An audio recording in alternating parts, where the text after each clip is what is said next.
Hi, I'm Annie Kissack and I'm with Positive Steps Therapy, and this is a continuation on our feeding series. So we actually have a special guest joining us today. It is Sophia Stearns, so thank you so much for coming and welcome. Thank you very much. My pleasure to be here. I am Sophia Stearns and I'm a proud owner of a business called Isabella's Gourmet Chow.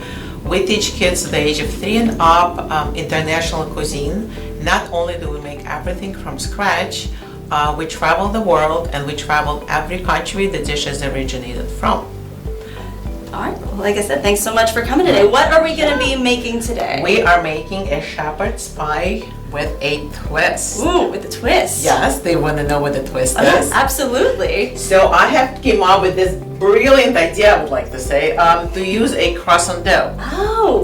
The best part about it, we all love carbs. Yes. And it's a very flaky dough, so we can use that. This will be our base. The next step is going to be various types of vegetables.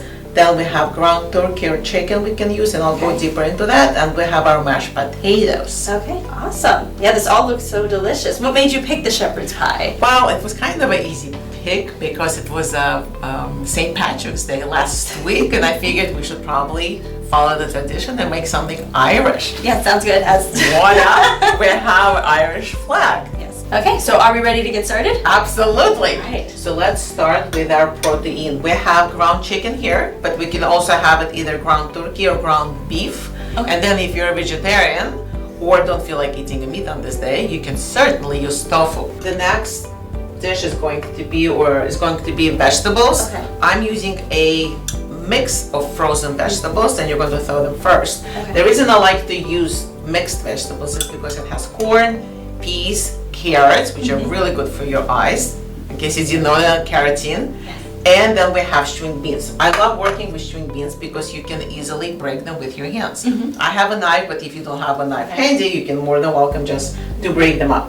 Then the next step is going to be mashed potatoes. Okay. And they're pre-made. You can boil them yourself and make mashed potatoes in a blender or a mixer, or you can certainly use them for a box. It's Okay. very easy peasy. Yes, and we use the box today for ours. Yes. Absolutely. And they look absolutely delicious. They are. We'll be tasting this everything ourselves So later on. excited. So the next step is we're going to break our croissant dough, Okay.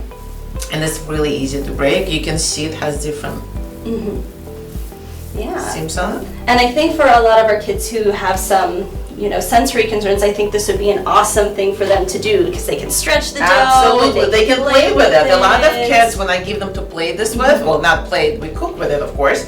A lot of kids say seems like a Play-Doh, and I said that's exactly what it is. Just imagine you have a Play-Doh in your hands, and you're gonna play with it. And if you make this yourself, and that's what I have noticed in my classes, if you make this yourself, the kid is going to be more interested trying something.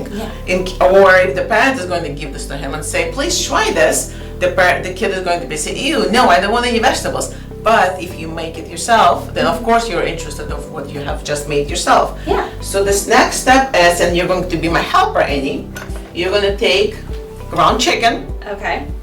you're going to put it in a bowl. Should I put all of it in there? Sure, I think we have enough room in there. That's good. And then we're going to use different spices. So we have here oregano, we have paprika. If it's an American paprika, it's not spicy, it actually adds you color. Okay. Then we have garlic powder, and then we have onion powder, or you can have onion flakes. Okay. And then you're going to use salt and pepper to your taste. Okay. So you're going to grab all those. Okay. So yeah, and do you think it would be really Spices. helpful for the kids maybe to smell Smell it, all absolutely. the different seasonings? Smell everything you make, whatever you're using. Absolutely. You might start sneezing when you smell paprika. Yeah, be careful with Let's that try it. No, it's an American paprika, so you're not going to sneeze. one. Oh, we're safe then. Throw a little bit. Perfect. In there. So you add a little bit of everything, and then you're going to mix. Okay. Should I add these ones in? Sure, absolutely. Smell it. Yeah, you can smell. So did you know that garlic used to be first of all, it's anti-inflammatory, and also used to be is an antibiotic before we came up with antibiotic in the beginning of 19th century. Okay. Yeah, I did not know that. Yes, it's actually really good for you. So you're gonna mix all that. Mixing all the spices in. Perfect. Could the kids also maybe mix this with their hands if they wanted to? Absolutely, I love using our hands. Kids are always trying to wash their hands every 5 seconds when we cook, but I always tell them, nope, you're not done until you actually, the stuff is put in in the oven or a toaster we're gonna be using. You cannot wash your hands. Okay, fabulous. We conquered that. The next step is we're going to use a muffin tin. Okay. If you don't have a muffin tin, you can certainly grab foil and you can make little pockets with it. And I'm going to show you quickly how to make this. You're going to, with your hands, you're going to put this in the middle. Okay. And then you're just going to make this quickly. There's a muffin. There you go. Yep. And that's it. We're done. And done. In our case, we will be using a muffin tin. So you're going to spray this first. You're going to shake this with a spray, vegetable spray. The next step is we're going to use our croissant dough. Now I brought a rolling pin, and you can actually make this larger.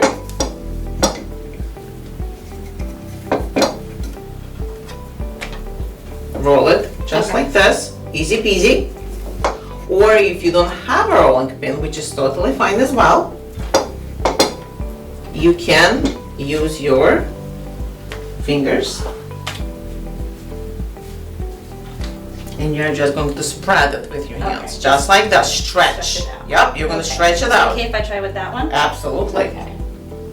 Absolutely, go for it. Yeah. It is like Play-Doh, isn't it? It really is like Super Play-Doh. fun, I know. Yeah. Now, it does not stick to your hands because the croissant dough has a lot of butter in it. Okay. And butter is really good for your hair, by the way. All right, we're going to put this inside. Yep. Beautiful. Push it down. I Awesome. think I got it in there. Yep, looks good. So then the next step is we're going to take our chicken, or like I said, whatever you choose to use. This is our first level layer.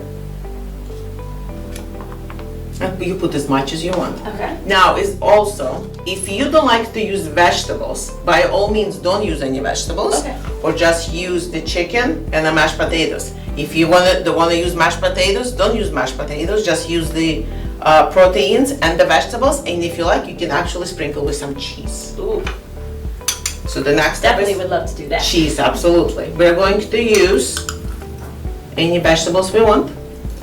Yeah, and I love how there's so much different like texture and color. And color, There's yes. So much color. And you're mixing proteins with carbs and vegetables, which is quite essential.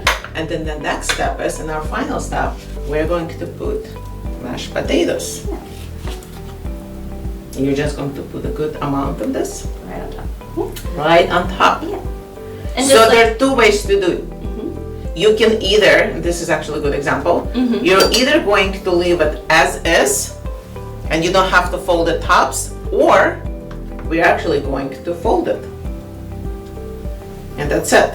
So this depends how many minutes you have in a day, how much time preparation you have. So there's two different ways to do it. so if it's folded like a pocket, when it's done cooking, could the kid eat it with their hands? Absolutely, absolutely. This, once this comes out of the oven, you'll see this is going to be edible by fingers as well. Okay. Excellent. Okay. Yeah, and I love how, like you said, you can change how much of the layers you want. So if you have a kiddo Absolutely. who maybe who loves mashed potatoes but needs a little bit more vegetables in their diet, you could always, cover the vegetables with the potatoes and have a thicker layer under there. And you can certainly start with making a dish he's looking for or she's looking for, and then the next time you make something like this, you can actually ask him or her to try the next one with something else he hasn't wanted to try the first time. Yeah, I like it. I think that's I know. awesome. So we're going to put this in the oven and we'll see what happens. I'm so excited. And he's going to do the honors and try what we just made. Ton of colors. Lots of colors. You can definitely see all those different layers we got. Ooh, you can see the steam coming out I too. know, it's so warm. All right, I'm gonna cut just a little piece here for myself. Is it good? Delicious, right?